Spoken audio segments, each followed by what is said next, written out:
फक्त 5 मिनिटात loan, no CIBIL, no documents.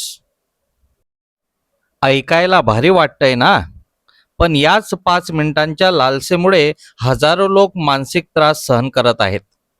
आज मी तुम्हाला ऑनलाईन लोन ॲपचा खरा चेहरा दाखवणार आहे, जो कदाचित तुम्हाला कुणी सांगितलेला नसेल.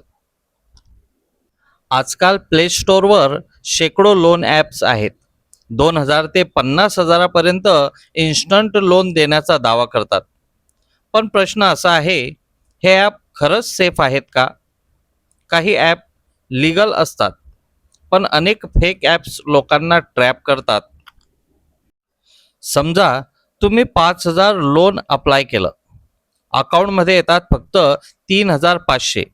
बाकी processing fee, GST, service charge नावाखाली कापलं जातं आणि रिपेमेंट पिरियड फक्त 7 दिवस.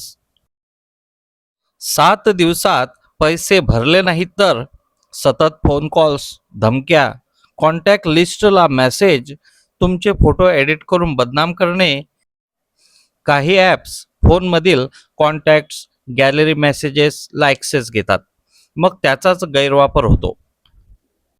भारतामध्ये अशा फेक लोन ॲप्समुळे अनेक लोक आर्थिक आणि मानसिक तणावात गेले आहेत. सायबर क्राईम केसेस वाढत आहेत.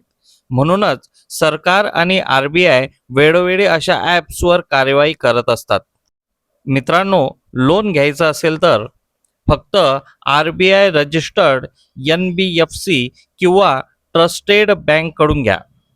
ॲप डाउनलोड करण्यापूर्वी रिव्ह्यूज तपासा, ॲप परमिशन्स तपासा, टर्म्स अँड कंडिशन्स वाचा. शॉर्ट रिपेमेंट पिरियड असेल ॲप टाळा आणि सर्वात महत्त्वाचं, गरज असेल तेव्हाच लोन घ्या. इन्स्टंट पैसा मिळणं सोपं आहे, पण त्याची किंमत खूप मोठी असू शकते. 5 मिनिटांचा निर्णय कधीकधी आयुष्यभराचा पश्चाताप बनतो. हा व्हिडिओ शेअर करा. कदाचित तुमच्या एका शेअरमुळे कुणाचं तरी नुकसान वाचेल.